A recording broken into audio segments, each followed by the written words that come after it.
want. Calling niggas out. Here's what I want. My point is, Here's what I want, Cole. Cole, here's on my show. Here's what I want, Cole. So now that we ain't got no case, now that we ain't got the money team, can we get a fight with Shakur? You got him right. You got him right. He calling boys out.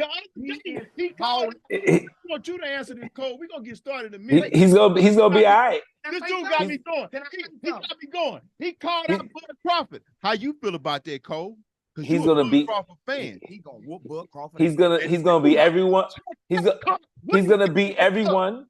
He's gonna be right now. Hold on, Cole, because this your man. Hold on, this guy was with you. Wait, I ain't on the show today. I ain't on the show today. He's gonna be everyone but Crawford. He's gonna be everyone but Crawford. I'm not listening to somebody that put Tyson Fury. Cole, wait. I clearly said on tape that when that boy get rid of this case, I said when Tank get off that case, he is just with Florida until that case is gone. It's on tape, and that case was gone, and that boy is ready to call out everybody. You call that? You saying he beat Crawford? He gonna beat Crawford at 147? If they fight, he gonna whoop Crawford at. Nah, they ain't happening. Well, all right. How you feel? I'm with you on all of that, but except for Crawford. Tell me, that was like me saying you just 12, number 12. He's scared of Earl. Hey, I'm with you on Tank. He's scared of Earl, bro. Can't beat Crawford. Okay. Well, I'm just standing on the fact that nigga calling niggas out right now. He should be, because his career about to be over with if he don't start calling people out. Huh? We ain't talking about Bud. I'm talking about, huh? We talking about Bud. We can get. Okay. How old is he? Huh? Bud 36. How old is Earl? How old is Earl? Earl 28. What that mean? What that mean? Who? Earl. No, but see, Earl, here's the difference. Wait. Earl fighting for undisputed. Tank ain't fighting for nothing. See, Earl got accomplishments. That's why we looking at Tank. Because we like, Tank, why you waiting this long? So now you want to go, now you want to start fighting the top fighters. Now, we got the bag. Might be too late. It ain't too late. To be honest with you, Earl got his accomplishments. What all it takes is right now, Earl a Hall of Famer. We don't know that about Tank. He on his way. Yeah, all right. Come on, Cole, let's get started, man. All it takes is one fight with one of those dudes. He knocks one of them out, he'll get any fight he wants. Who he gonna knock any out? Fight he wants. It don't matter if it's Stevenson, if it's freaking whoever. It don't matter. Y'all want to get a fight record? Who he gonna beat? Any fighter. He has to be just one of them to get a fight with anybody. Who's he gonna beat? You tell me who he gonna beat. I would say that. Earl Spence is on record saying I cannot let Tank hit me. Oh man, get out. Yeah, I can see that though. I can see him beating Earl. I can see him beating Garcia. I can see him beating Earl. I can see him beating Earl. Hey, I can see him beating Earl. Yeah. If you can see that, and you can't. I can see that. Bud, I can see that one. Beat the shit out. He can't beat Crawford though, but he beat Earl. Can Earl be Bud? Nah. He did say that from the beginning, though. He ain't never. No one's gonna beat Crawford. No one's gonna beat Crawford. I'm favoring Earl, but he did say that. Earl can beat. He ain't gonna beat Crawford. He ain't. Tank can't beat Earl. No, this dude is 5'6", man. He 5'6", and he gonna go up 2 weight classes and knock out a big. I ain't say nothing. If he can't knock him out, he ain't gonna beat him. He ain't gonna be able to hit Tank like that, though. Who? He ain't gonna be able to hit Tank like that. I got the sound check. All right, man. Let's get started, man. I could do a whole episode on this foolishness, man.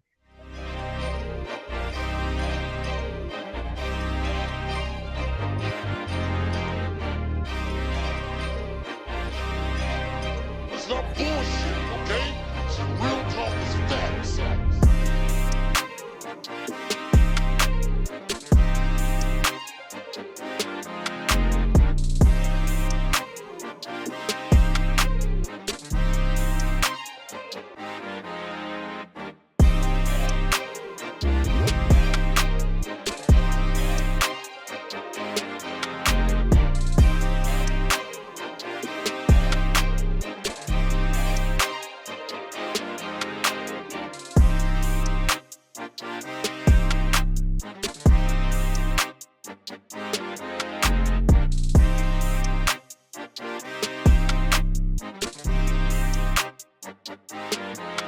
What up, ladies and gentlemen? Welcome to another episode of Debate with Bake, brought to you by Most Serious Entertainment in the heart of Most City, Texas. I'm your host, Mr. Charles Baker, aka C Bake. That's my co-host, my brother from another mother, Gerard, aka Cole, aka Rude Boy. Before we get started, ladies and gentlemen, make sure you follow Most Serious Entertainment on Instagram, Facebook. Subscribe to Most Serious Entertainment on YouTube. What's up, Cole? What's going on, man? I'm chilling, man. I had a good weekend, man. Just turned 42, my Jackie Robinson. You know That's right. Happy belated, brother. Yes, sir, man. I appreciate that, man. Only if we could get the Knicks, man. If we could get the Knicks on point, man, you know, you'd be all right. Jets looking pretty good. Giants all right. Mets just got Verlander.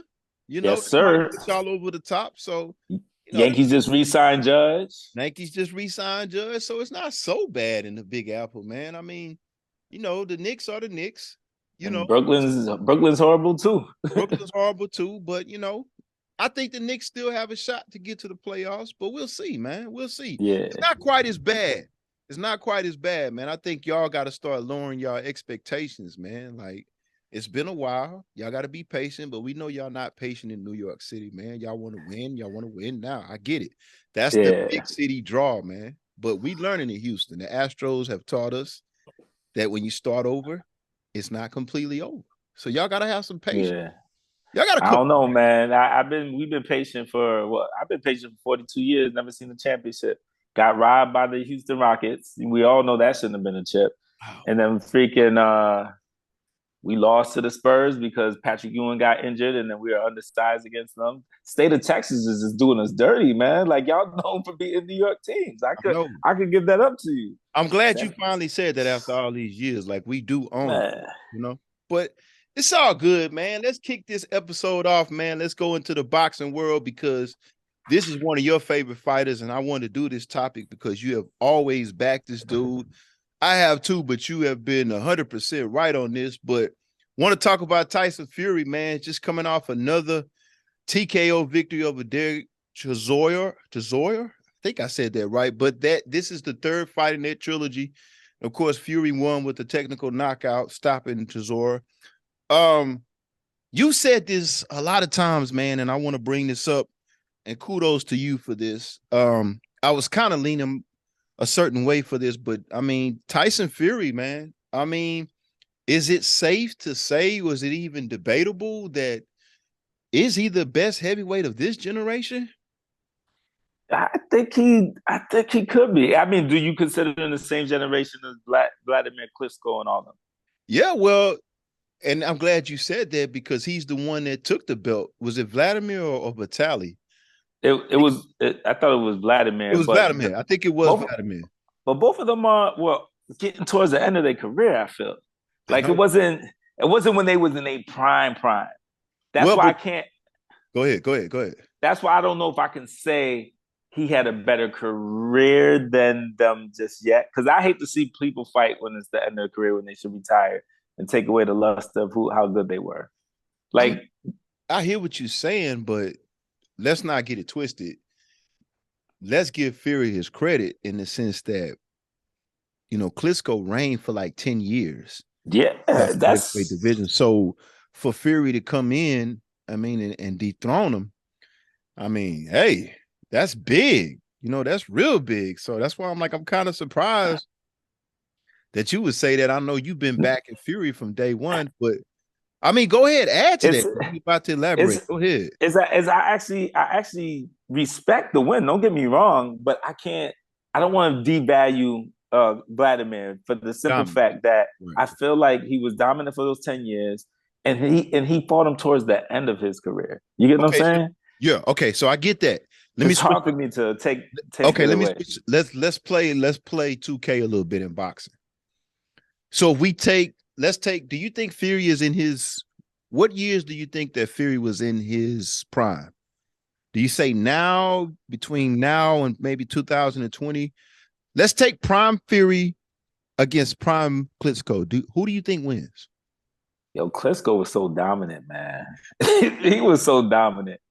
Like, I think Klitschko probably beats him, or even if Fury wins, that the rematch is going to be. They're going to have to fight 3 fights to see who's going to be the best. But I know Klitschko's winning one of them, if not 2. I think. So in a 3-fight matchup against Fury, you think Klitschko wins that trilogy? Or actually, I say he wins one, and I think he would have won early in his career had he fought him.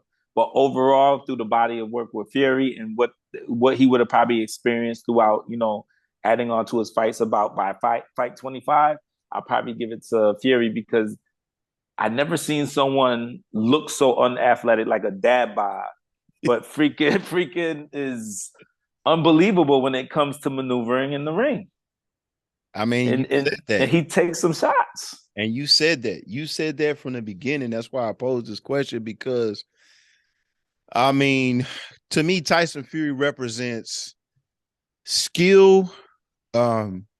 Just because he doesn't look athletic, he is athletic. Mm-hmm. I remember he used to train with Emmanuel Stewart. Shout out, rest in peace to Emmanuel Stewart. But he said it a long time ago that Tyson Fury would be a heavyweight champion. But what Fury represents, I mean, what he's got in his toolbox, being able to knock you out with either hand, he's very accurate with his punches. Yep. And what's so surprising when we talk about the athleticism is his footwork. So, I mean, I've kind of leaned towards Fury, but I mean, you really brought me home on it in a sense that, I mean, I would put him on my pound for pound list because I don't put heavyweights on my pound for pound list. But I mean, seeing what he's doing, man, he's destroying guys. I mean, he looks like in this era of heavyweight boxing, and it's a little biased because the heavyweights, guys that would usually be in heavyweight boxing are playing football and doing other sports, but I'm watching him last week, and he completed that trilogy against Chisora, and I thought he would do what he did against Chisora. But I mean, if he can get up from a Deontay Wilder punch, and then to see him come back and beat Deontay Wilder in convincing fashion, I don't see another heavyweight out there that could beat him. And so my question is, right now he's 33-0-1. He's got the one tie with Wilder. I don't think anybody, and I think I'm correct when I ask you this, I don't think anybody can beat him now. Do you think, well, let me rephrase that. I don't believe anybody can beat him now. I think the only person who has a shot at beating him is the new look Wilder. And what I mean by the new look Wilder is the more slimmer, more in shape, more conditioned Wilder may have a shot at him. But I don't think Usyk beats him. If him and Usyk do step in the ring, let me ask you this question. If him and Usyk, if they happen to step in the ring, I mean, would it safe to say that you and me both would pick Fury to take that? Would you agree? Yes, it's definitely safe to say that. Okay, so if he does that, that's going to be for undisputed. If he becomes undisputed, which we just said, if he fights Usyk, we think he will. Could that put him in the category as one of the greatest heavyweights of all time? Because, I mean, to take all the belts in the heavyweight division, and of course, you know how I feel about undisputed. I think it's the highest achievement. I think dominate the weight class. I mean, because here's the thing, and we'll get to this. We're gonna roll right into this. Could it be argued though if that happens? If he does beat Usyk, I mean, that'll pretty much solidify him as he's beaten everybody. And if he hadn't fought Joshua, but if he beats Usyk, of course, Usyk beat Joshua twice. He's beat Wilder. He's beat all the other guys. But if he undisputes, do you think that puts him in the history books as maybe one of the top heavyweights of all time? Man, that's tough because I could go off the ones I've seen. Like I've seen clips or I've seen them. So I would say you got George Foreman. I agree. You got Muhammad Ali. You have even people that weren't long-term champions. You got Kenneth Holmes. You have Joe Frazier, which I've seen, highlights of. You had a Mike Tyson, depending on, he could have took anybody out because he was just so quick with it. And before his manager died, before his trainer, Tyson was a different boxer. Right. Who else you have?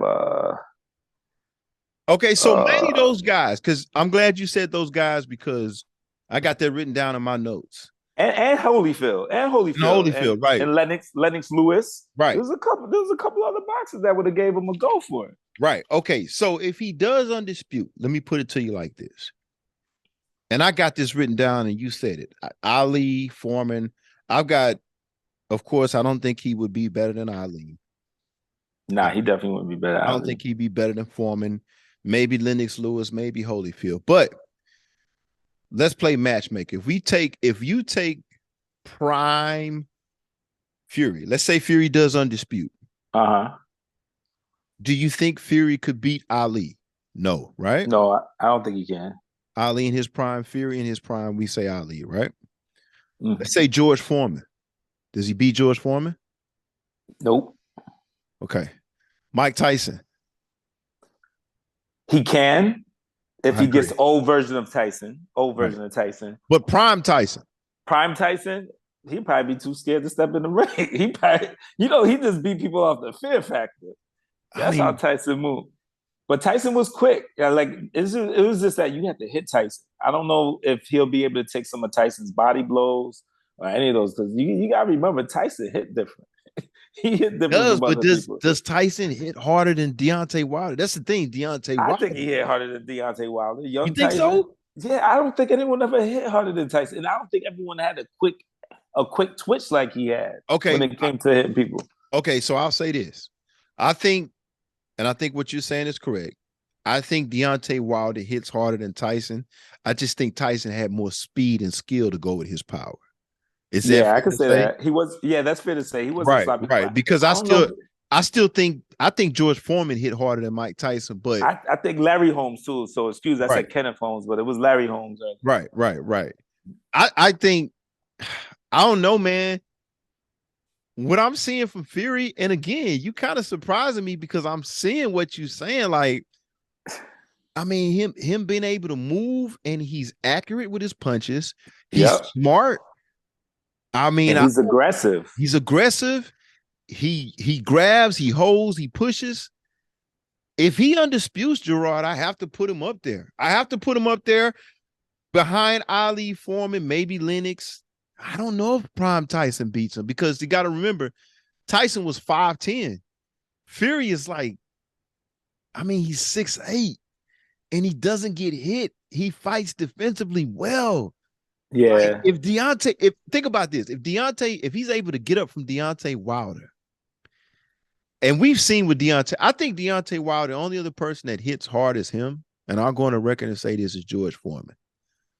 Yeah, George Foreman is the rock. And Larry Holmes might be in that category too. But I mean, just to see what George Foreman did to people, I'm gonna put Deontay Wilder in that same category as far as power. I got Fury, man, being in that top 4 or 5 of heavyweights all time, man. I mean, I'm surprised because you really brought it home. And I went back this weekend and started watching. I'm like, you know what? Cole might be right. This dude might be the best of this generation, but I'm like, man. No. He's definitely the best of this generation. And he's definitely a top 10. Yeah, if he undisputes, dude, and you know how I feel about it, I have to put him in the top 5 heavyweights. I'm sorry, man. I got Ali. I got Foreman, maybe Lennox, maybe Mike, maybe Ken Norton. I think he beats Frazier in his prime. You think he beats Holyfield? Well, Gerard, he's 6'8". And the thing Holyfield was good, man. But Holyfield was really a cruiserweight. I mean, he had the heart. I mean, don't get me wrong. I'm not going to disrespect that era. That, to me, was the best era of heavyweight boxing. Yeah, 80s and 90s heavyweights, because all the heavyweights fought each other. That's why I give Tyson so much credit. But you taking Fury, 6'8", 6'7", with skill, footwork, power too, smart. I mean, who takes out Fury in that? Who do you know for sure takes out Fury in that era? I don't know, man. If he undisputes Gerard, we got to open the conversation up about him. I could see that, though. I could definitely see what you're saying, though, because the more and more I do think about it, like, you don't see too many heavyweights with middleweight skill. Exactly. And I feel like That's a Fury perfect has a description. middleweight skill. Right. That's a perfect description. He moves like a middleweight. So yeah. I think we have to consider that, man. If he undisputes with which me and you both think he does, we got to start putting him in that conversation. I agree with that. All right, let's move right on. Let's move to the NBA, man. I want to talk about this, and I want to get and we've briefly talked about this team, but we got the Los Angeles Lakers. And it makes me feel bad because they just lost last night.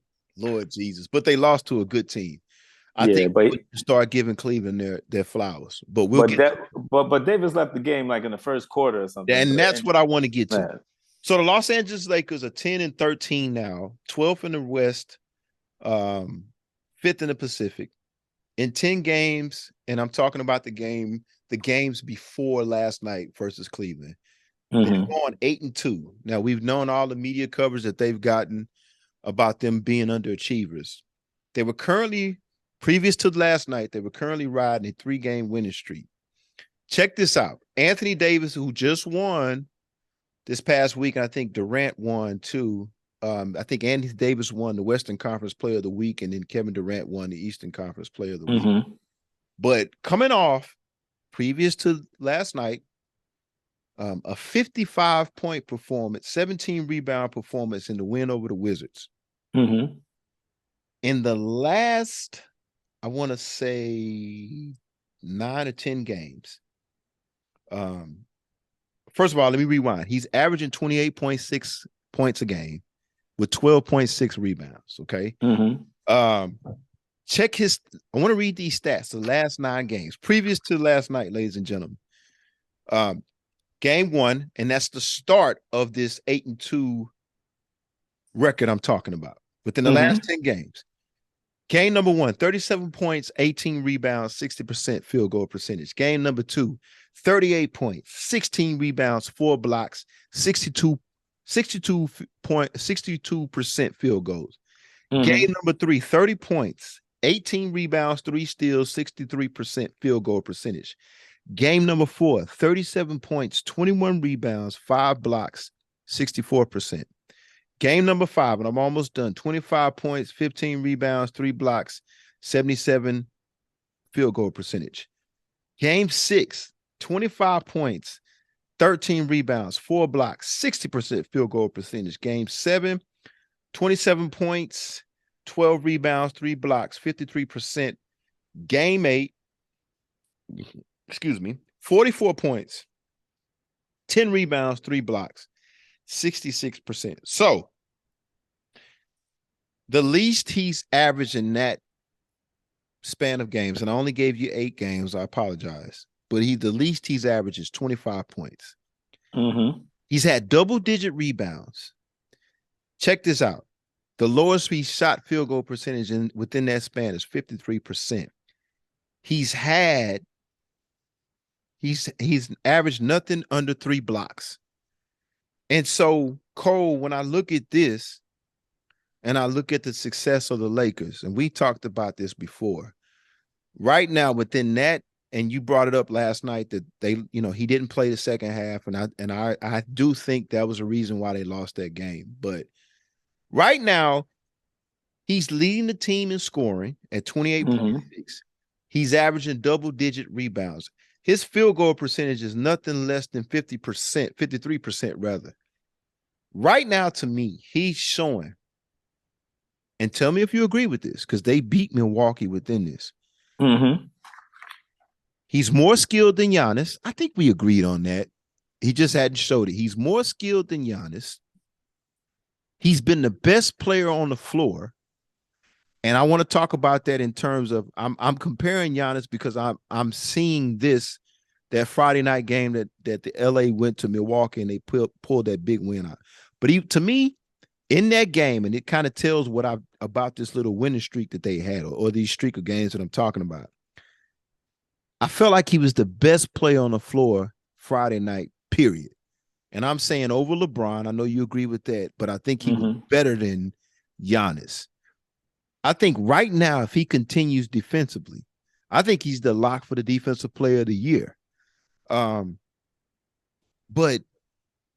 would you not agree with me that the main reason for the Lakers' success is him? And this shows that it's got to be him.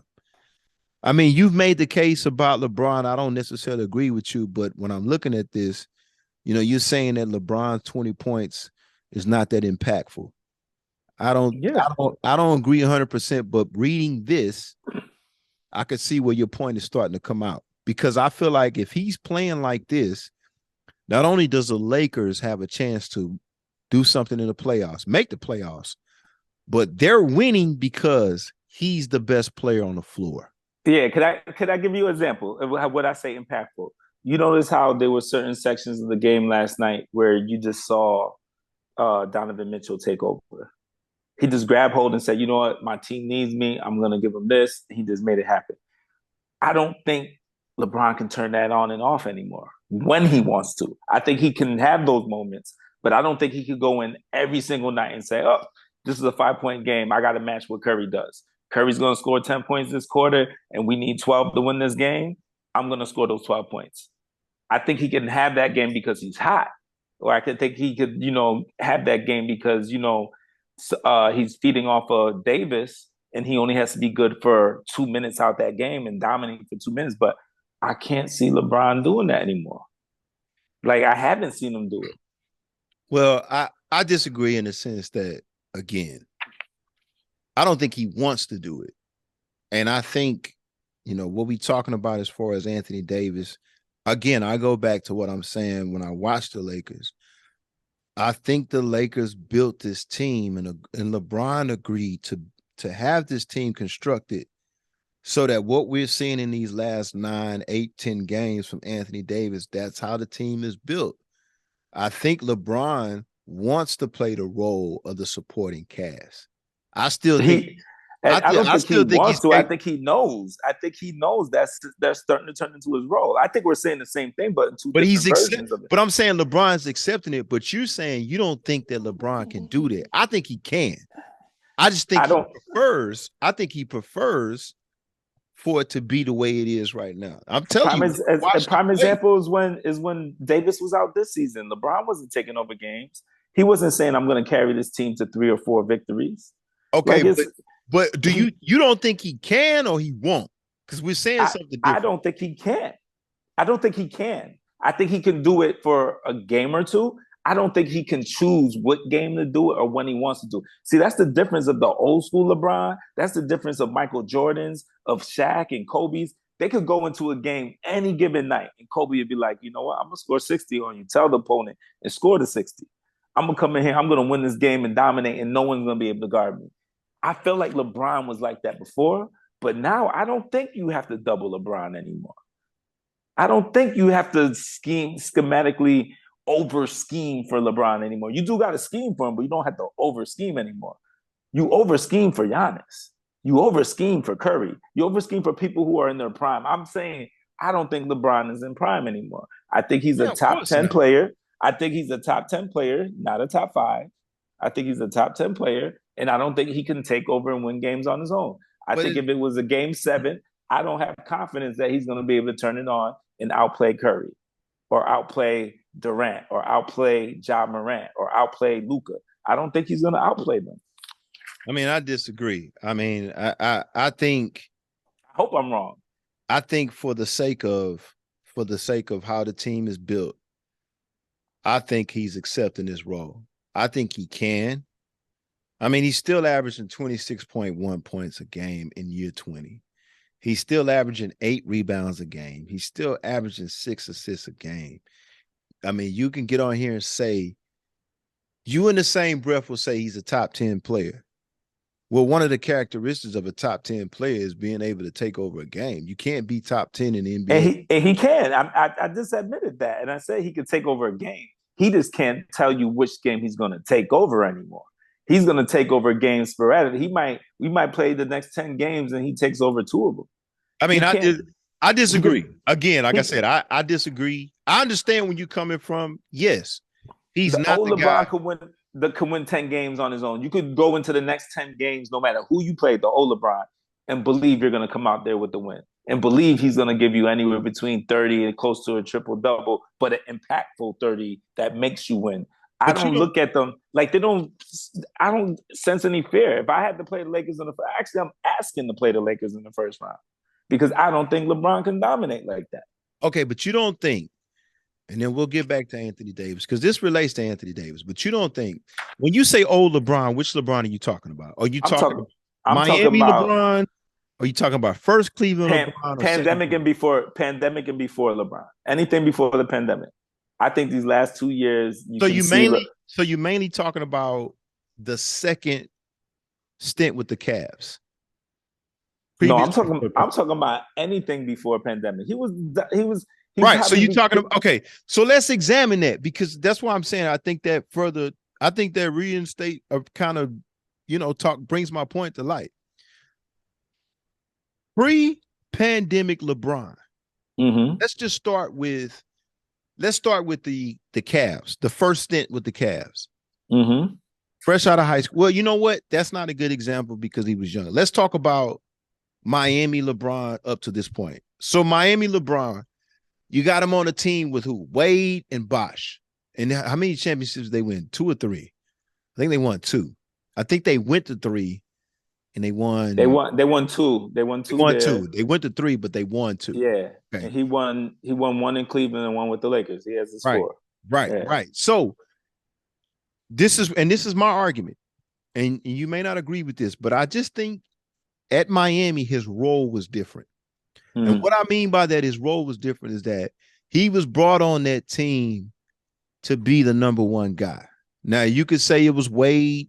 I still disagree with you on that. I think Wade, of course, Wade did what he always did, but can we agree that Wade kind of deferred to LeBron when he got there? Right? Can we agree upon that? Yeah, I could agree with that. Right. So his role was to go out, not necessarily, score, but make plays for other people. Mm-hmm. Same thing in Cleveland. When he went to Cleveland the second time, when he went back with Kyrie Irving, I think his role was to be a playmaker. And a playmaker could mean you make other plays for people, and you also, if need be, you score whatever the teams need you to do to win the game. Mm-hmm. But if you fast forward, and again, those teams, Miami and Cleveland, those teams were built for him to play that role. So, of course, you're going to see that more. Now, fast forward to the Lakers. Again, and I'm only saying this because I've watched the Lakers play. I've watched them. If you look at, and I'm telling you, this plays a role into it, and LeBron has agreed to it. If you look at this team, how they're built, it's built for Anthony Davis to be that role that LeBron was playing in Miami and Cleveland. And so I'm not arguing that. What I'm trying to say is that he could still be that role that you're referring to, but still know that, okay, this game is tight. It's time for me to take over. Because we all know Davis gets injured. We all know that Davis can be soft in the game and be passive in the game. And I feel like as a former champion, as the top 2 player to ever play this game, you should be able to say, it's my time now. Because that's what the greats do. That's what the greatest, that's why I argue with people when people say he's better than Kobe. Because that's something that I feel like Kobe turns it on and says, it's my time. And when he does it, even when he was older, Kobe was, I don't think LeBron can do that. I don't think he could turn it on and say, it's my time now. I think he has to be hot during the game. I don't think he could turn the switch on and off in the middle of a game. Well, maybe I'm do biased. It for multiple games. And now I'm being real. I believe everything. I apologize for all that stuff I used to say in college when I used to be like, yo, this dude is, well, then again, Dwayne Wade was better for the first few years. But after that, I apologize for all the slander I did on LeBron. But I'm a realist now. I think LeBron is top 3, top 4 to ever play this game, man. And to see him now, I don't get scared of him. I think he's still great. I still think he's amazing, but I don't think he's dominant. I don't think he has the turn the switch on capabilities anymore. I don't see him making impactful points that win games to them. Well, we just have to agree to disagree. Again, like I said, I've seen him, and maybe the Rockets is not a good case study last year, but I watched him defer. What you talking about? And that's a fair criticism you said about him from the beginning, is that he doesn't. You used to call it the killer instinct. I don't like that, but some people would understand that verbiage when you talk about him and killer instinct, like you saying when it's time to take over the game. Because again, I told you last year when he came here, I was upset. I went to the game and I'm sitting there watching him. And when I'm watching him play, the physical dominance that he had. And of course, we weren't good, so I'm sitting there watching him pass up shots. I'm sitting there watching him defer to guys that he shouldn't be deferring to. So I understand what you're saying. I'm fine with that though, too. Right. I'm fine with him playing. And like I that. saw it, and I'm sitting there, and I did exactly what you just said. I sat there and thought to myself, if this was Kobe, he would have 60 right now. And I'm sitting there watching him do that, and it's making me upset. But I'm also sitting there watching, going, and I witnessed this.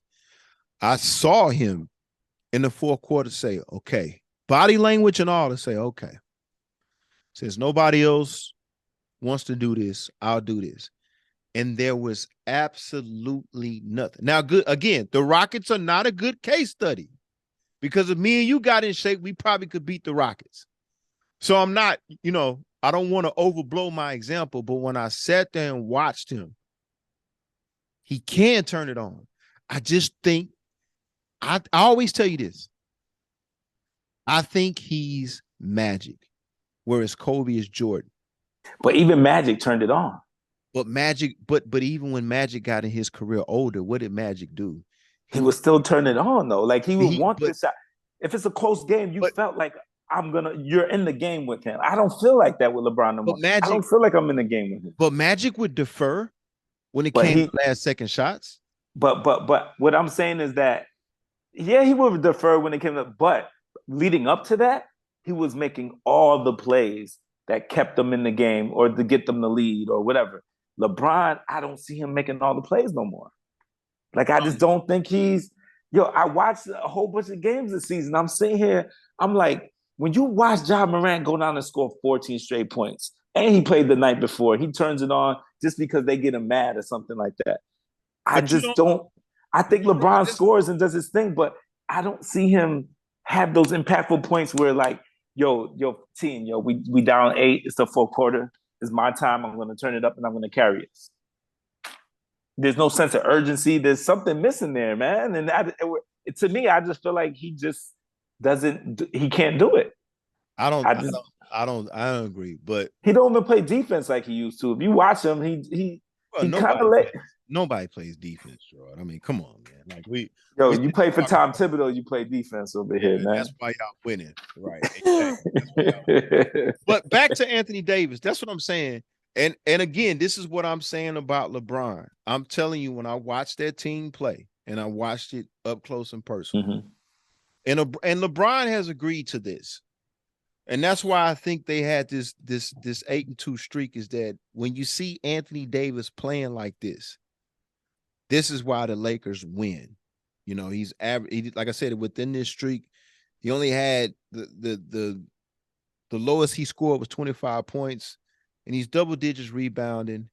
Didn't shoot nothing under 50%. I think that's the Lakers' problem. I don't think it's LeBron. I think the Lakers' problem is Anthony Davis, the inconsistency of Anthony Davis. They're constantly being hurt of Anthony Davis. I think that's the Lakers' problem. Now, I think it's easier for people to point to LeBron because he is an all-time great when the Lakers are losing, to point to Russell because he's considered an all-time great because of the, triple-double season and the league MVP.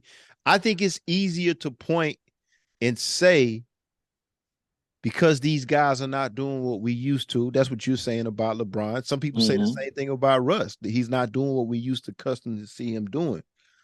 But I just think proof of this little 10-game case study I gave you, they won 8 games and lost 2 games. I think the Lakers and people, I do think Anthony Davis deserves the majority of the criticism. And this proves it to everybody. These numbers, when he's doing what he's capable of doing with like these numbers, he should be doing these numbers on a consistent basis. No, I agree. It doesn't matter what Russ or LeBron doesn't do. If Anthony Davis is doing this, and I'm bringing this point up because people need to put the criticism in the right place. It's easy to say LeBron. And again, I'm telling you, I understand what you're saying because I watched him play. And I sat there in frustration, like, why don't he just take over this game? Mm-hmm. You know, that's what Kobe would do. That's what Jordan would do. I sat there and said to myself, Kobe would have 60 points tonight against the Rockets. And I watched him pass up so many shots to the point where I almost wanted, you can ask my wife, I wanted to leave. But then when he turned it on, I was like, okay, you know, I just think he's magic. And I think the team is not winning because the guy that's supposed to be at the head of that is Anthony Davis. And he's showing it. This is what they brought him in for. This is what I think LeBron agreed to take a back seat to, is this performance. When they won in 2020 with the pandemic, this is the type of performance he had. And I just believe with these numbers I just read to you, and within that little winning streak, I mean, he's averaging 28 points, 28.6 points a game. We could say 29, 12.6 rebounds. Within that 10-game winning streak, I mean, he's averaging double digits rebounding. He's shooting over 50%. That's why the Lakers were successful in that case study. But on the other hand, that's the reason why the Lakers are not achieving to the level. We can sit here and point to LeBron. It's easy to point to LeBron. It's easy to say that Russ has turned the ball over. But I even go out on a limb and say this. People have pointed out within this same case study that Russ has playing better. Well, Russ plays better in this system when the guy who's supposed to be the alpha dog is doing what he's supposed to do. I think that's why the Lakers win. And that's why I brought this attention to you, bring your attention to this, because, you know, it's easy. The same criticism you're saying about LeBron has been the same criticism that a lot of people have said about LeBron. The same criticism that you've been saying about him from the beginning. Everybody has said that about him. But this team was put together so that Anthony Davis could do what he's doing. When Anthony Davis is performing like this, the Lakers are going to win. The last time Anthony Davis performed like this, they won a championship. Now, some people can say that was in the bubble. That was a shortened season.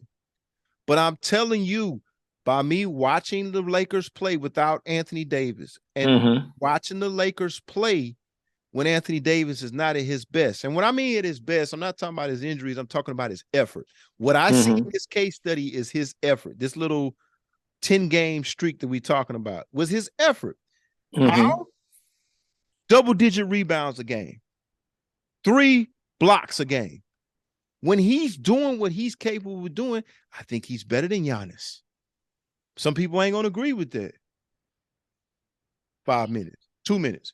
I think he's better than Giannis. And so say what you want about LeBron. It's fair for you to criticize him. It's fair for you to criticize him. But I'm telling you, if Anthony Davis does what he was supposed to do, and we've seen it in this 10-game streak, the Lakers are a playoff team and possibly a championship team. I mean, you can debate me on that, but I'm just telling you, man, it makes a world of a difference. The case is there. 10 games, 8-2, a 3-game winning streak.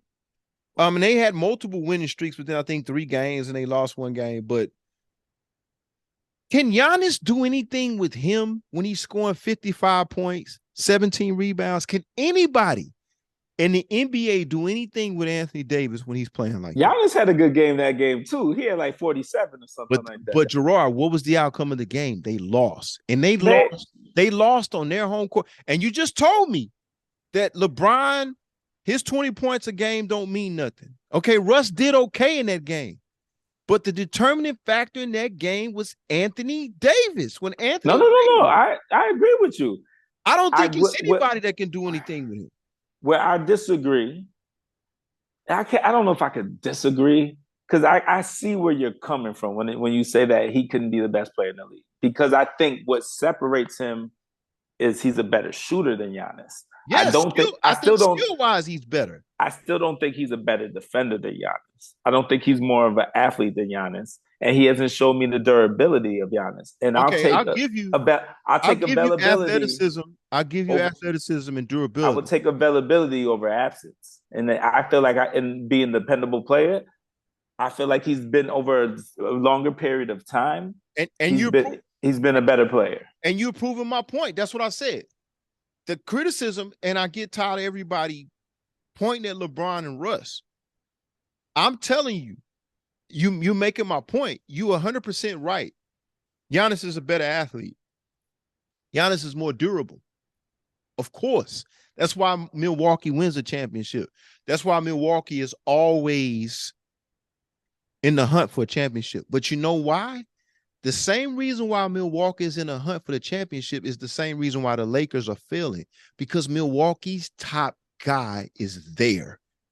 He's there, and he's playing to his best ability. I agree. And I'm telling you, on the flip side of that, if Anthony Davis is doing, and not necessarily the same way that Giannis does it, but if Anthony Davis is doing, because what Giannis is doing is what Giannis was brought there to do. He's the top guy. The reason why the Bucks always have a chance to win is because Giannis is there. If Anthony Davis is there doing, he's showing us if he's there doing what he's supposed to, like Giannis does on a nightly basis, and you're 100% right. Giannis is more durable. You just said it. You proving my point. So I'll say this. I just think if Anthony Davis is there playing the way he's capable of playing, I think they beat the Bucks. I could agree with you, because the way I look at Anthony Davis is the way I look at Kyrie Irving. Exactly. You're gonna say, people here will say Ja Morant's better, but if Kyrie played to his potential and he was available, there you go. He's the best point guard in the league. That's my point. That's my point about Anthony Davis. That's exactly what I'm saying. That's my point about Anthony Davis, because at the end of the day, when you talk about the Milwaukee Bucks, you can criticize Chris Middleton. You can criticize Holiday. You can say, just like you do with LeBron, they're not doing what they're supposed to be doing. But it doesn't matter. If Giannis is doing what he's doing, the Milwaukee Bucks have a chance to win a championship. Let me pose a question to you. We know those two are the top two, right? I'm assuming that's what you feel are the top two power forwards. Can you argue that Jason Tatum might be in that same category with those two? I don't think he could be guarded. Well, I know he can't be guarded. I never doubted that. But unlike Jason Tatum, let me say this. Unlike Giannis, unlike Anthony Davis, when Anthony Davis is playing like this, two things that Jason Tatum needs to do in order for me to put him in that category. And here's the thing. He's definitely got the potential. He's got the talent. He's shown flashes. But he's shown more than flashes now, I believe. But now, he's coming out. He's coming out. Yeah. And I think the championship experience helped him. But see, the thing he's got to realize is that he's got to be more consistent. And that's something that young players struggle with. He's getting there. People forget how young he is, but being consistent. And Jason Tatum, we know he's unguardable. But when we talking about right now, what we talking about with Anthony Davis, what we talking about with Giannis, and I think when Jason Tatum gets this is when he starts to impact the game on different areas of the floor, whether it be rebounding or defense, he's definitely in there. And if I'll even go out on a limb and say this, I think he's more unguardable than Giannis because he can actually shoot the three consistently. And create for himself. I think Giannis, come off screens. I think Giannis can create. I think Giannis, his big thing is that he gets higher percentage shots. But again, Giannis is more consistent. Giannis will go get rebounds. Giannis will get blocks. Giannis will impact the game on both ends. Tatum can do that. He has done it. He just has to be more consistent. But what I would say to when you compare Giannis and what you call it, I would make the comparison of Giannis is more like Shaq. He's the more dominant player. He is the most dominant player in the game. And I feel like Davis is like Elijah one. I agree with that. I mean, or you could say as a heavyweight boxer, you have one who's a power hitter with Giannis, who could be the best ever, at times. And then you have the other one who's a technical boxer who's going to box you. You got Mayweather versus freaking Tyson in the primes. I can go with that. I can go with that. And again, that's why I said I'm with you on there. I think what Giannis is doing, I think Anthony Davis is the complete opposite on a consistent basis. Giannis is there. He's healthy. He's on the floor. He's doing what he's supposed to be doing. That's why Milwaukee will always have a chance to win the championship. Anthony Davis has just shown me in this 10-game streak, and I believe this. That's why I tell you I don't put so much on LeBron, because if Anthony Davis does what he's capable of doing or what he should be doing, I think the Lakers are right there. I think that's been the issue with the Lakers. It's easy to point to Russ. I think Russ hasn't played well. Russ hasn't played as bad as the media makes it seem like. I think the way that team is built, it's built for Anthony Davis. To take Russ off, I'll give you another example, then we'll move from this topic. But if you take Russ off that team, and again, the best version of Russell Westbrook we got is when Durant was gone and he had that MVP season where he averaged a triple-double. Because to me, Russell Westbrook, that's the best version of him. Being able to create off the fast break, being able to go high octane. When you take Russell Westbrook out of that, and people have to realize that this is a systematic thing. You put him on a team like the Rockets. You put him on a team like the Washington Wizards. He's not full capacity at what he was doing at Oklahoma City. So you're not going to get the same version of that. Now you put him on the team, and I'm not making excuses for him. I'm just telling you the best version of him. You put him on the team where he's the third guy, and the ball is not in his hand all the time. You're asking him to do things without the ball. That's not the best version of Russ. You see what I'm saying? With you. So he's going to turn the ball over. He's going to, but the team looks a lot better. Even LeBron looks a lot better when Anthony Davis is at his best. Even when Magic came in with Kareem, Magic looked his best and the Lakers looked their best when Kareem was doing what he was doing. Now, don't get me twisted. Magic was the orchestrator. But Magic could step up when he wanted to, but it wasn't built for him to be the number one guy. It was built for him to distribute. And that's what I'm saying about the Lakers. That's what I'm saying. I agree with that. Anthony Davis. That's why I brought those numbers. So let's move on to our next topic. Great debate, though. I understand what you're saying. I see your point too. Yeah. You convincing me on certain things. That's all I'm saying. That's all I'm saying. Is that I just think he showed us that in that 10-game streak. All right, let's get to the big story that everybody's talking about. And I'm interested, the clip that you sent today, and it's funny that we think alike in the same sense about this Deion Sanders thing. But Deion Sanders is gone now. And some people, for those who don't know, he signed a deal to go to the University of Colorado. Shout out to the Colorado Buffs and Boulder. I think it was a great move by them to bring him in. But the controversy, some people are saying, yeah, Chuck, we pull up the clip. But some people are saying that that Deion Sanders is selling out, which is beyond me at first when I heard about it. But Deion Sanders has signed a contract to go to the University of Colorado. Whether you go, whether and, and what this, some people are taking offense to it. And I myself think it's a great move. I always thought this move would happen. And so when I heard people saying that Deion Sanders was selling out the HBCUs, I was like, wow, that's ludicrous.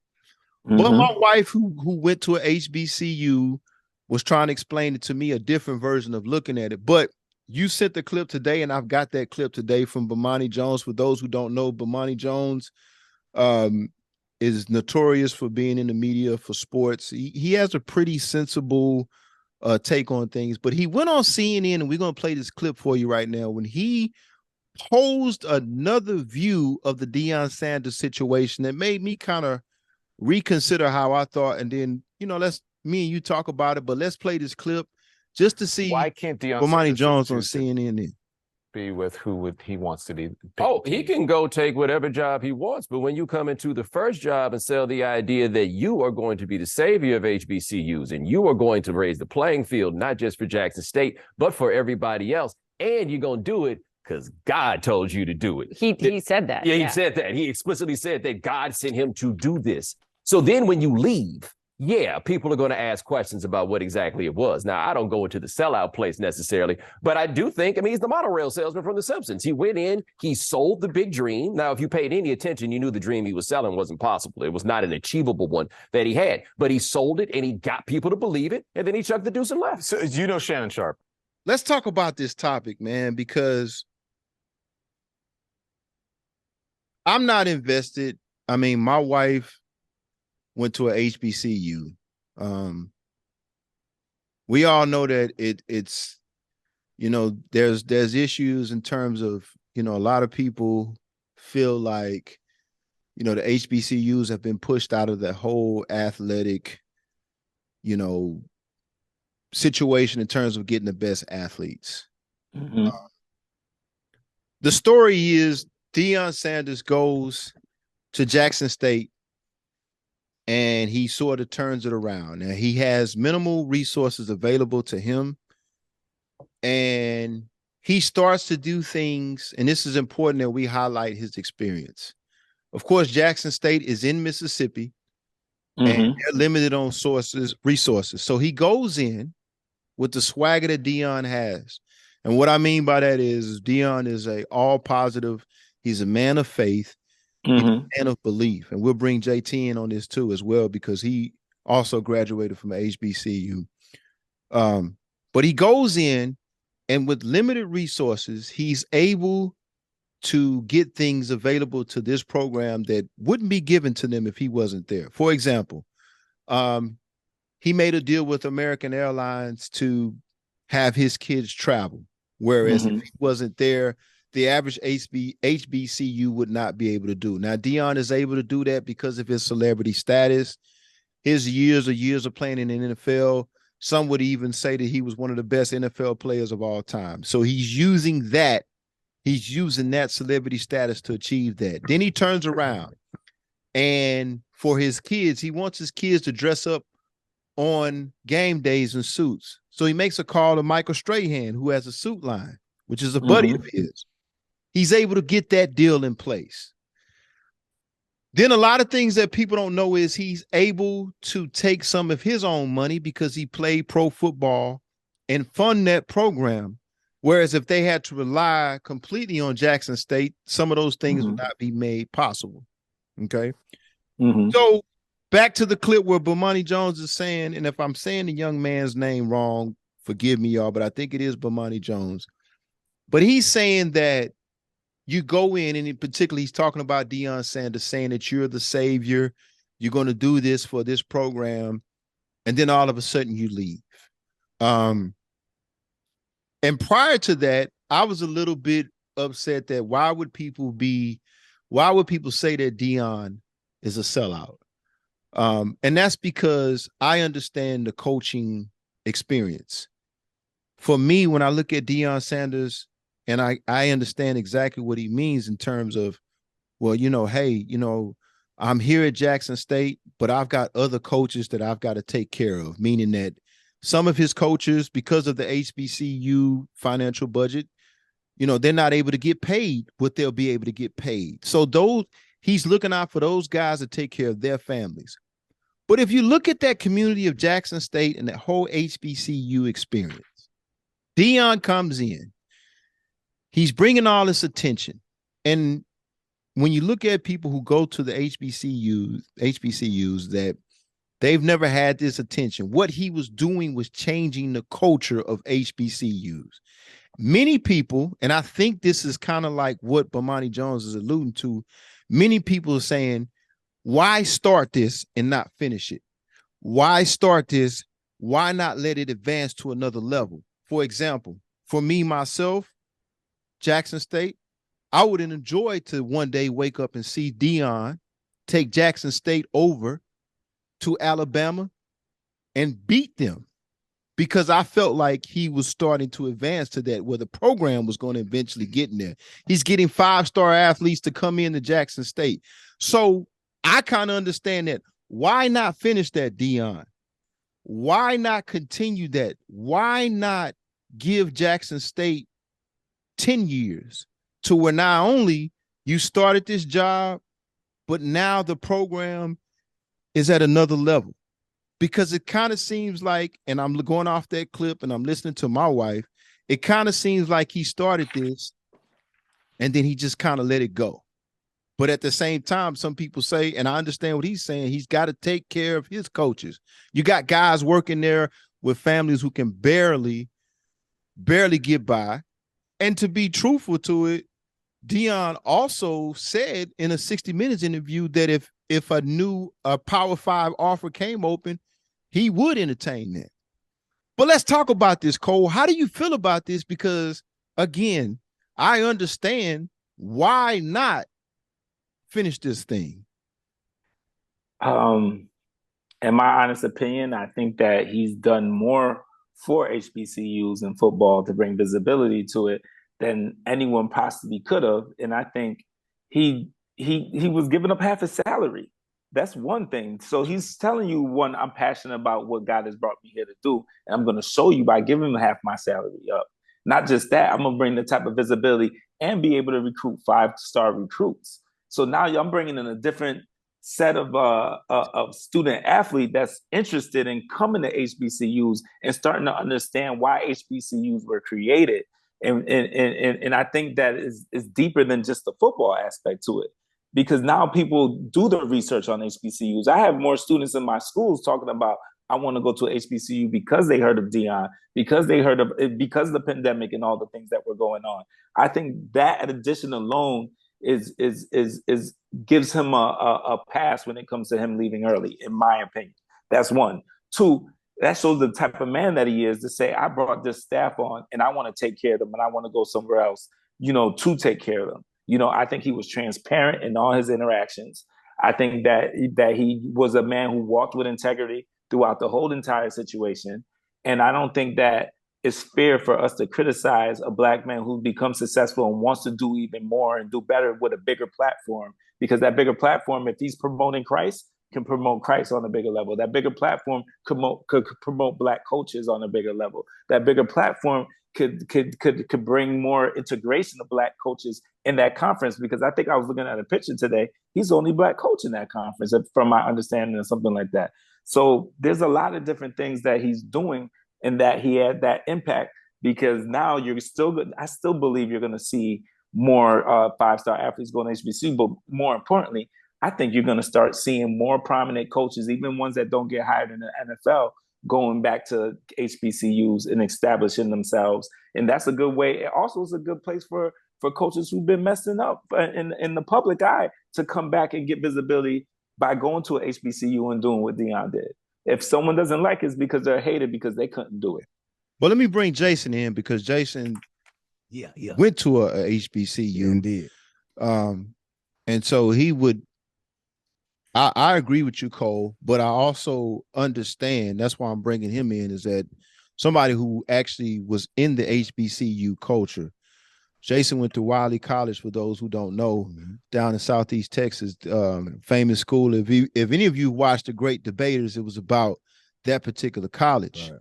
But Jason, I mean, how do you feel? Because I see it from Cole's perspective, but I'm bringing you in a sense that, and I'm talking about, you're invested in the HBCU community. Yes, correct. So you've been there. You've seen the struggles of football and basketball programs, and might not even have programs because you all don't have the money. Correct. I mean, that's the underlying issue.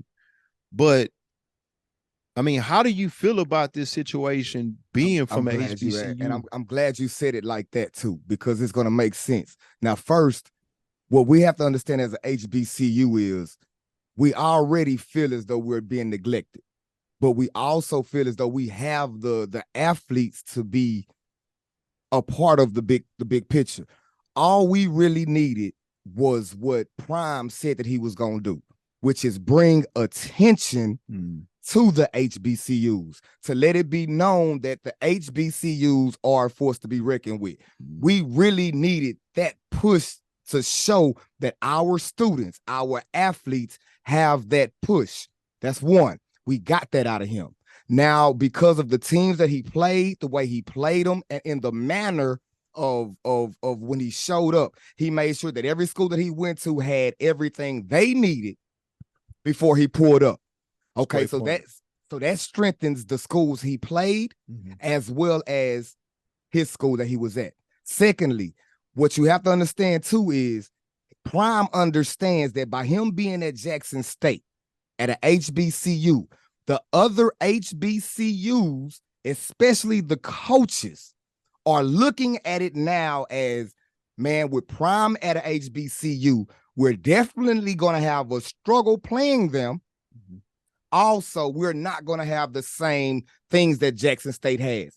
So he also knew that coaches, just like the one coach that played that UCLA team, I think it was USC, that he didn't want to dap up Dion. Yeah. I think that was Eddie Robinson Jr. Yes. Yeah. Though he is not the only coach that feels like that. He is not the only HBCU coach that feels like that. So saying that with Prime being an HBCU coach is already a jealousy. Is already that's what I was going to say. That. I was going to say that. Situation. So he needed to.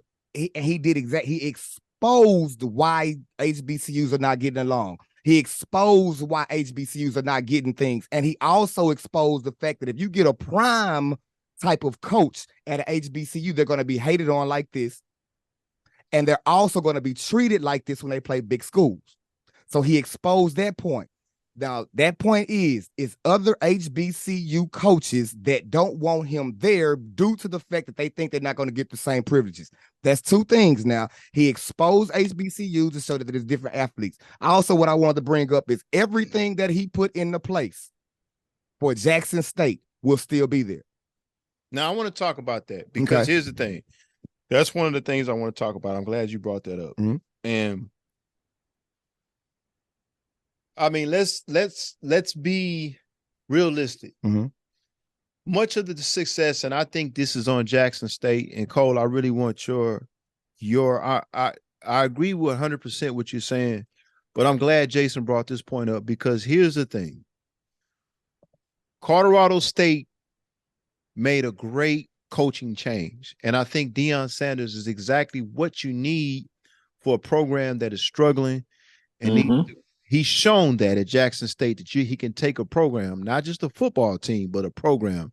Like Jason said, a culture. He can create a culture amongst teams, parents, and alumni. That's right. So I think they made a great addition. But what Jason just said, now, I think that for Jackson State, here's where this thing could fail, okay?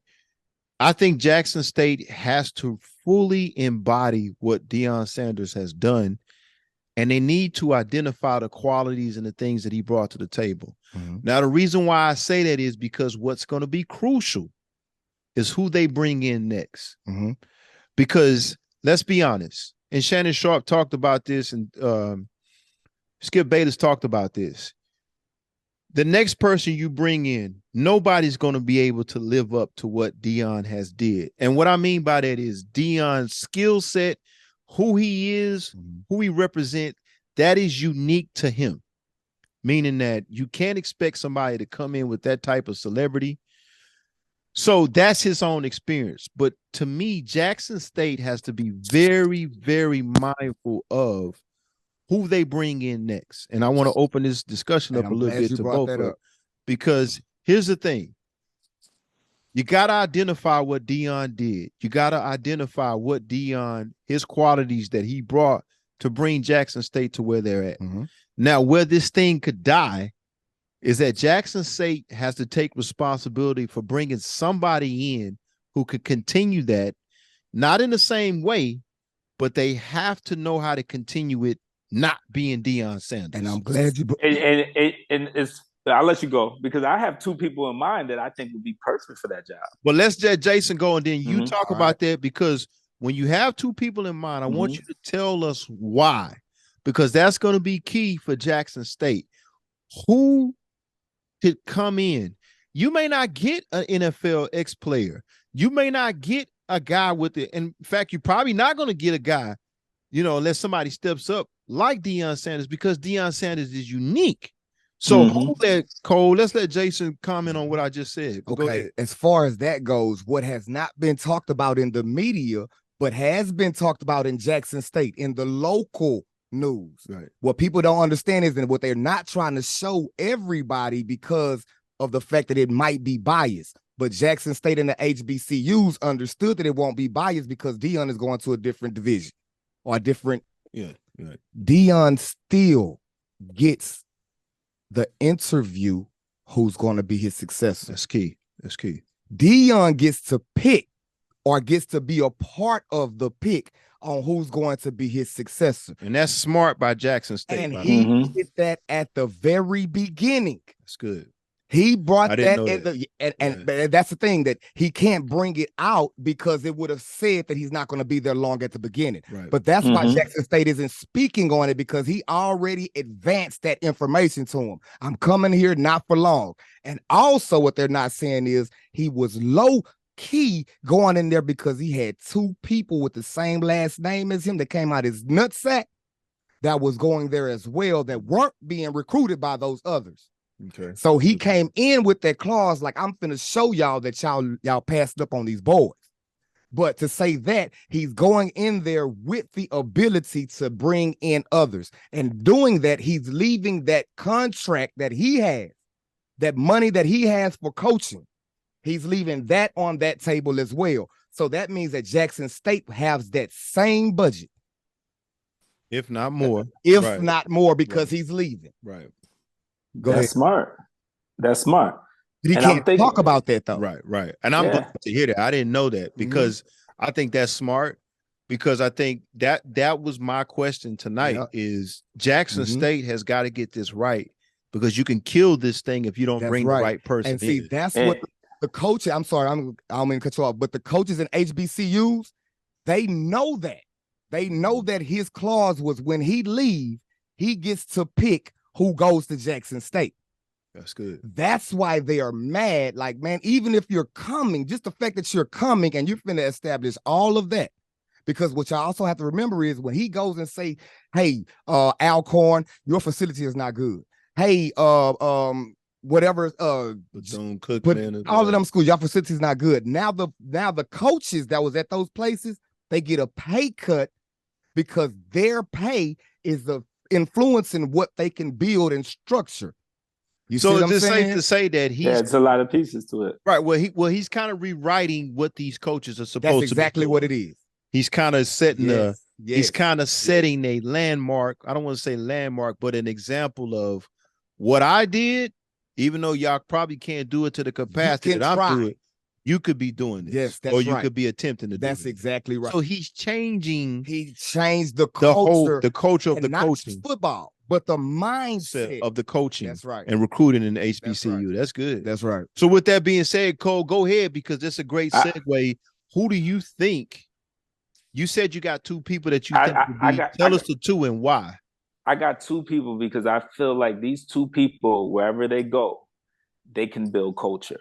People gravitate towards them. They're natural leaders. They're boisterous, just like Deion's. They could grab an audience. They could be the villain. They could be the good person. I think they have life experiences that young people could relate to. The two that I would choose is, one, if they're willing to take this pay cut, and if they could put one or two good, football minds next to them, just in case they're not good in all areas, is Ray Lewis is one. I think Ray Lewis would fit that culture of a HBCU. I think he'll empower a lot of these young men to want to work hard for him. And the second one is Richard Sherman. I think Richard Sherman, just his intellectual, being and being at a HBCU, and just the way he carries himself on the court and how his flair to things, I think is another coach, another person that would be an ideal coach. I'm gonna throw something in there too. Because one of you all said the name. That's a secret for everybody else except Jackson, Mississippi. And I think you said the name. That was one of the contributors to Jackson State. And he was a TSU alumni. Played at Green Bay. Michael Strahan. Giants. Oh, Played the Giants. Played with the Giants. I'm Yeah. sorry. But he is also in the runnings, which is why he was donating so heavily, because he is looking to take that spot. And Strahan is coming with 7 under individual. But this is all in Jackson. See, only Jackson, Mississippi is getting this information. See what I'm saying? But Strahan, who is one of the major contributors to Jackson State as well as HBCUs, he was one of the people that got the new coach at TSU as well. And he turned down that job because he saw something else in his horizons. I wonder what that was. Great point. Great point. And you know, I those are 2 great names, Cole. No, those are. I didn't never think of Richard Sherman. Yeah, those are 2 great names. Just to add to that, because this is good stuff that we're talking about. What can we say that Deion did bring? Because it'd be interesting to hear what y'all say. I'm gonna go first. I think, to go into that type of environment, one thing, and I love Deion for this, is that not only with a football team, but I'm thinking about, and this is one of the components that this next person has to have. And Deion does this. Deion has been doing this since he was a player. I think about when he left Florida State and he went to the Falcons. They were a losing culture. So one thing that Deion has always been able to do, from the Falcons to the 49ers, and the reason why the 49ers won a championship, Jerry Jones wanted it. Remember, he went to the Dallas Cowboys and did it. But one thing that Deion has is his ability to motivate. That's it. And I'm not just talking about the kids, but I'm talking about coaches, that community, everybody around it. I think one of the things that this next person has to have is they got to be able to be a motivator. Now, when you talk about motivating people, okay, you got to be a visionary. And I think Deion is a great visionary. He painted a picture to, here's where we need to be. Not only did he paint that picture, but he was able to motivate. And part of that motivation is setting goals and objectives, an objective to get to a goal. So I think the next person who comes in has got to have that ability. Now, you named 2 great candidates, actually 3. Of course, Ray Lewis, of course, Richard Sherman, and of course, Michael Strahan. Just listen to Michael Strahan when he breaks down the game. He definitely knows X's and O's.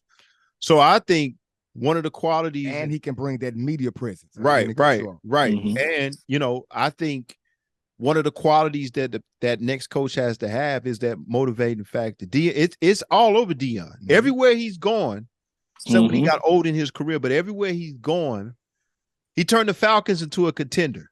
I didn't say a Super Bowl winner, but a contender. Go from the Falcons. The San Francisco 49ers were a good team, but they needed that extra. That's right. To be able to beat the Dallas Cowboys and win the Super Bowl. That's our motivation. Right. And so when he went over there, he took that swagger to Ricky Waters, took that swagger to an aging Jerry Rice, took a swagger to Steve Young. I think Steve Young was a new up-and-coming quarterback that he had swagger as a white boy. And then, of course, Jerry Jones. He did. Dallas Cowboys. Dallas Cowboys are the same thing. Well, now we can't beat Deion in San Francisco. Let's bring Deion over here, and Deion bring us that whole thing, because Michael Irvin already here, but we need another dog on defense. So when I think about the success at Jackson State, what they've been able to accomplish, it's all over Deion Sanders. Thank you. So I think the next coach has got to have that. They've got to have that. They've got to be able to create a vision, and they've got to be able to create a clear vision. Let me say that. And then be able to motivate not only just players and coaches, but an entire community to get behind this. Because when you have motivation, you create morale. And when you create morale, you get people believing. Now, all Deion got to do is leave the blueprint. Exactly. Exactly. So the next person has to have that, you know, whether it be, and those are, y'all just named 3 good candidates. So they got to be able to do that. Yes, you know, and I'm glad. I don't mean to cut you off, but that's the major point that I'm bringing up. Everywhere he went, it started off as a losing team. That's right. everywhere he went, he raised that team and left. And why you think Colorado picked him up? Because they are team. That's his legacy, bro. Right. That's his legacy. And because that's his legacy, everywhere he goes, he starts it and it rises from when he leaves. And he leaves it just like he left it. You know who he has, that Bill Parcells presence. Thank you. Bill Parcells was just like that. Wherever he went, got better. And let me add to this. Let me add to this, because I've always said there are three types of coaches to me. Mm-hmm. This is just my opinion. There are coaches who are unsuccessful. And what I mean by that, they're just bad coaches. Bad coaching. Or whatever team they on, they don't have the right dynamic. But there are coaches, and I'll give you two examples. There are coaches like Deion Sanders who can take a losing team to a contender. Mm-hmm. Now, that's a big gap. He can take them from not making the playoffs to now a playoff contender, or he can take them from not making the playoffs to contending for a championship. But those are guys who know how to take a losing culture and build winners. Then there's another coach out there, and Deion may as well might be this too. Hear me out on this. There's a Phil Jackson. There's a guy that can take a mediocre team and add that championship pedigree. Now, I think Deion can be that too, but what we've been talking about, what's been Deion's biggest is taking losers and making them contenders. I do think he can take them to a championship level, but that's yet to be seen. But again, I think Deion represents that coach that takes, just like we just identified, that coach that takes a team that is a loser. In order for you to be a loser to a winner, you got to change the culture. And I think that's exactly what he does. Still remains to be if he can do the championship thing, but I think he has the pedigree to do that. But I think he represents that coach. That's exactly why Colorado brought him in. And I wonder why. Yeah. And just like Chuck said, I don't know if everybody heard it, but Colorado sold 8,000 season tickets today. Just today. And we ain't even got into spring ball yet. You see what I'm saying? That's crazy. Right. So the morale is going to be there. The morale is going to be there. And he's transparent. If you even hear his interview that he had with the players, he says, I'm bringing in my own guys. Yep. And I'm creating the culture that I want here. And that's the point that I'm trying to make. Anybody that knows coaching, especially when you do football, it don't matter who that head coach is. They delegate everything else to who they think the best is. Right. All they do is say yay and nay. They motivate the coaches as well as them players, but imagine the coaches being the head. Right. And all Deion do is motivate them. That sound good. That sound good. We're going to run with that. Put it all on me. Because he knows that even though he's that man, even if those coaches are a better coach than him, he's going to get all the flack. He's going to have to take the blunt of it, but he can't say that coach did that. That coach did that. That coach did that. That coach did that, because they're the ones running the play. Deion just shows up. Well, and he shows up, and to add to that too, one of the things, that's a great point. One of the things that head coaches have to do is establish a philosophy. That's it. But your assistants have to be on the same Your page. assistants have to take that philosophy and they have to make it real. It has to translate into the players, and then the players have to translate it on the field. That's it. So I'm gonna make a prediction. I predict Colorado will be a top 3 team. Easy. In the FBS in 3 years. And I predict in 5 years or 6 years, he'll be a head coach in the NFL. I will rock with that, but I think you're going too far. Deion is not staying in Colorado longer than 2.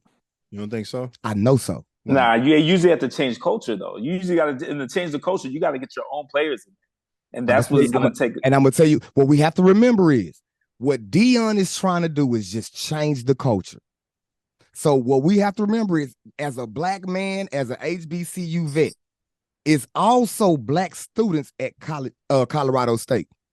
It's also black athletes at these big schools that's not getting that shine, that's not getting seen like they supposed to. That's what he's there for. Because we still have students at them big universities that have to get seen. Deion is there to do that. We have to remember, as African Americans, that we mad because he's a sellout, as if it ain't no black people at these colleges. I might have a son go to Grambling and a son go to Colorado State because this son can't make the grades, but this son can. He has to change the culture there. In order for a Jackson State to play a Colorado State, guess who has to be the head coach at Colorado State? In order for our students, them HBCUs, to get looked at, it has to be a college or college coach on another level to say, we want to play them. That's true.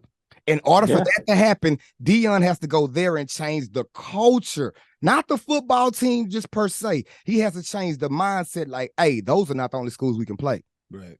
It's people down there that can play real good. And that's what he's there for, to change the whole mindset of the big boys and the young ones. Like, hey, man, I can see that. I could definitely imagine see if that. he goes to Colorado State for 2 years, 3 years. And then instead of going to the NFL, he goes to Brigham Young. Well, I think so. I can see that. And I've said this before to add to that, Cole. I think that's why college basketball is ahead of college football. That's because and I blame, and here's the thing. This is why I say this. That's this is why I say this. That NCAA tournament, you know what it does? Mm-hmm. What it says is on any given day, anyone could be beat. Any team that makes that tournament can go all the way. Right. And I think in the scope of college basketball, and I think, and Jason can tell me if I'm wrong, but I think what he's saying about Deion is that what Deion can do is make even the playing field between HBCUs and everybody in the NCAA culture. The thing I like about basketball is not everybody is going to Syracuse and UConn. Mm-hmm. Now you got guys going to George Mason. Thank you.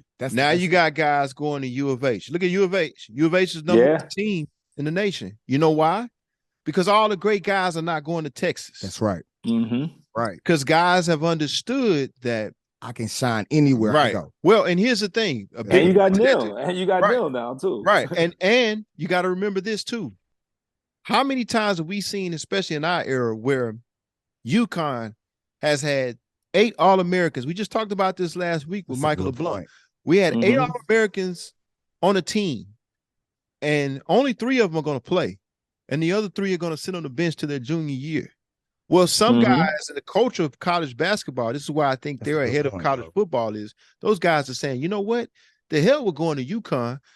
I'll go to UNC Charlotte. That's right. I'll go to U of H, and I'll play my first year. I'll have a shot to play. And so now when we get to the tournament or we get in a regular season game, UConn is not up here and U of H is down here anymore. Because the talent is evening out. The culture is spreading. Yeah. But now, and I think that might be Deion's. I could be wrong. I think that's what Jason is saying. Exactly, I think Deion is bringing light to that, and Deion is trying to, because again, his whole mission at Jackson State is says, look, even though we small, even though we HBCU, we got guys that can compete. Yeah. With Alabama. We got guys that can compete. Now, y'all may not believe us, but what we're going to do is we're going to win our conference and we're going to blow everybody out. And every time we go somewhere, we're going to sell everything out. And I'm going to put shine on this school so that everybody can understand, even though we down here in little old Mississippi, even though we down here in a low budget HBCU, we got the players. I just need y'all to come see. That's right. I want y'all to put a microscope on us. Just watch us. That's all he's trying to do. Just watch us. We have to remember his name is Prime Time. Right. Wherever he's at, he's going to get the eye. Right. And he knows that. And what we have to remember is Deion has a point to prove as well. Right. His point is that I can go anywhere and make that program win. Right. And once he win, I'm gone. Right. Now, and that makes his bag even bigger. Right. I mean, look at the Atlanta Falcons. Yeah. Makes his bag even bigger. Everywhere he goes, he gets to ask for a bigger bag because of the last place he went, he turned it around on his own. Well, look at like I said, look at the Atlanta Falcons.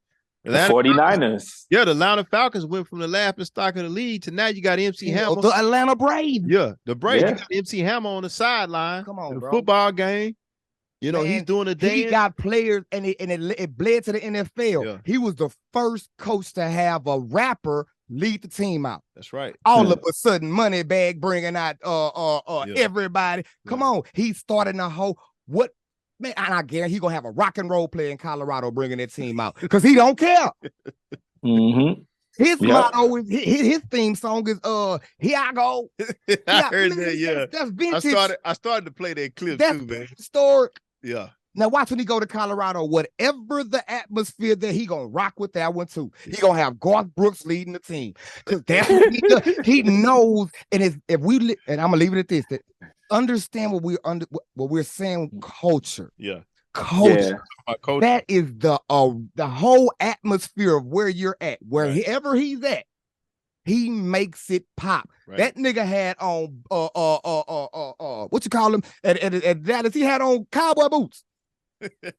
Cowboy boots just to show y'all I'm rocking with Dallas now. Yeah, you see what I'm saying? Everywhere he go, and then once he brings that team to whatever they need to be, he gone. Get another mission. Mm-hmm. He's the opposite of everybody. I don't want to go to no weak team. He wants the weak team, right? Because the weak team gonna say, you know what, you go play baseball too.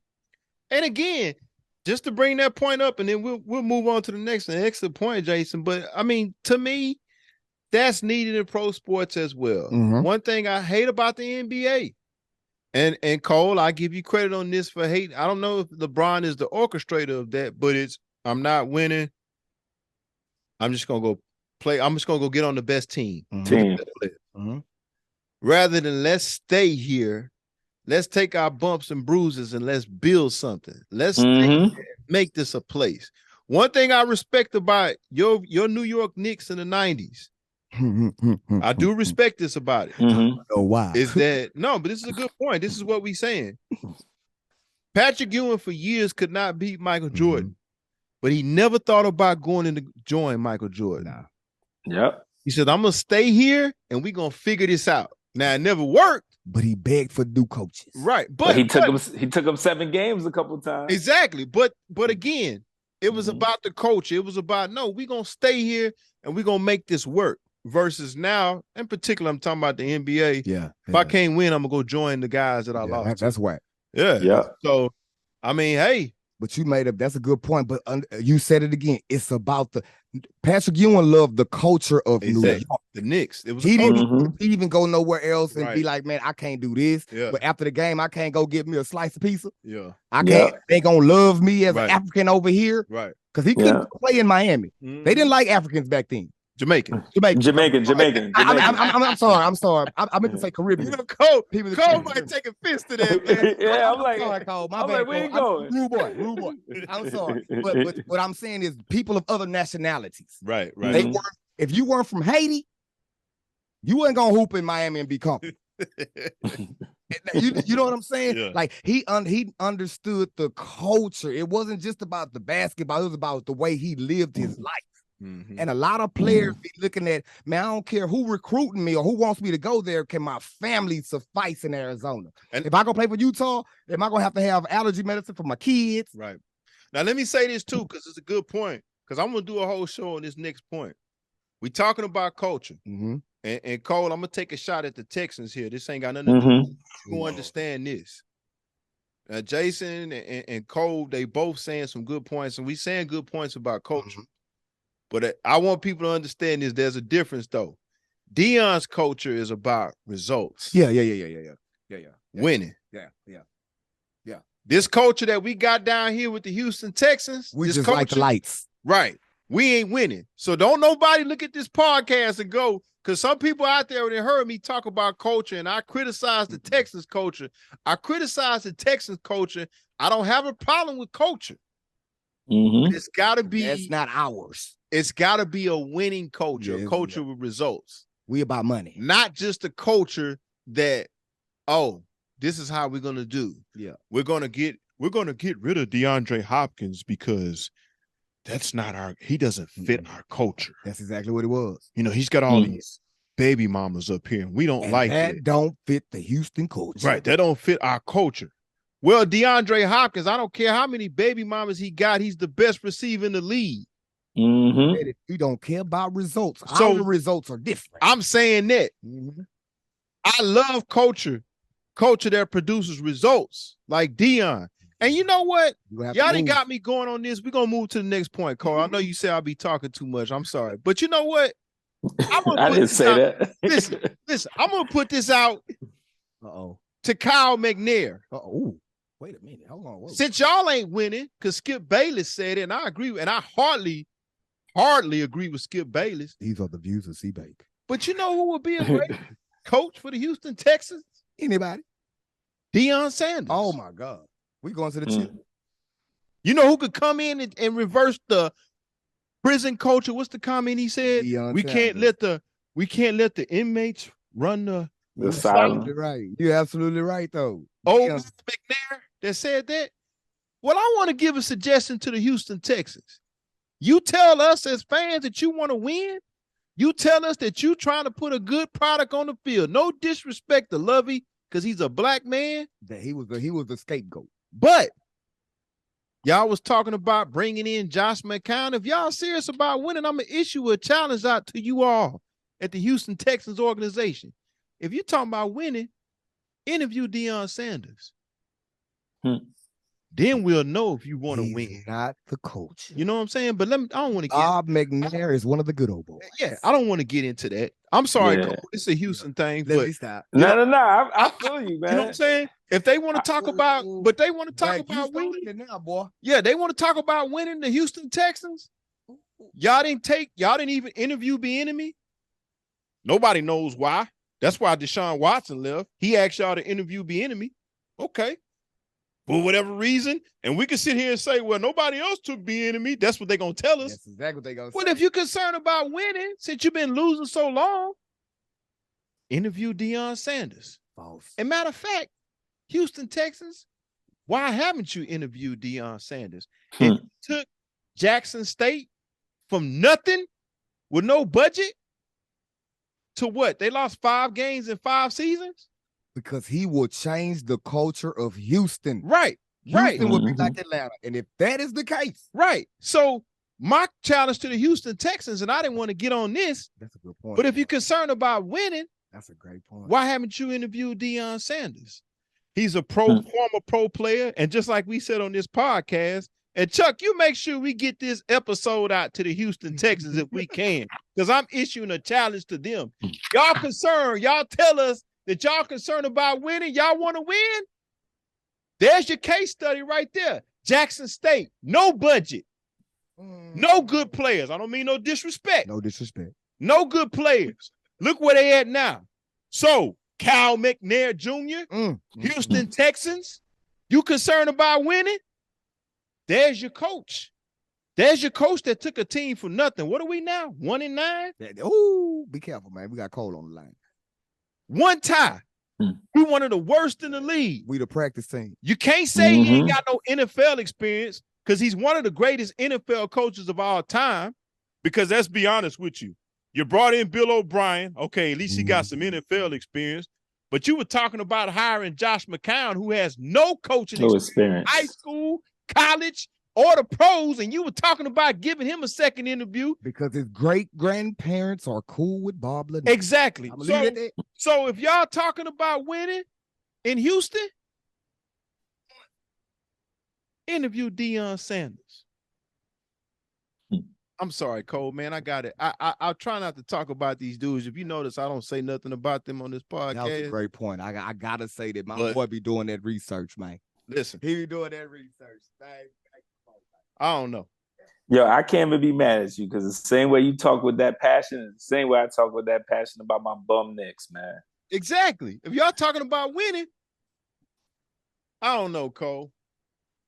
I don't know. You know. Well, hey, I'll tell you what, man. It's been a great show. I don't think we need to water it down anymore. I think we should end on Deion Sanders. We got a lot done tonight. How you feel about that, man? That ought to motivate you as far as the Knicks, man. And Deion just got me motivated in general, just to see someone, take an opportunity, give his all in that situation, and then everything work out.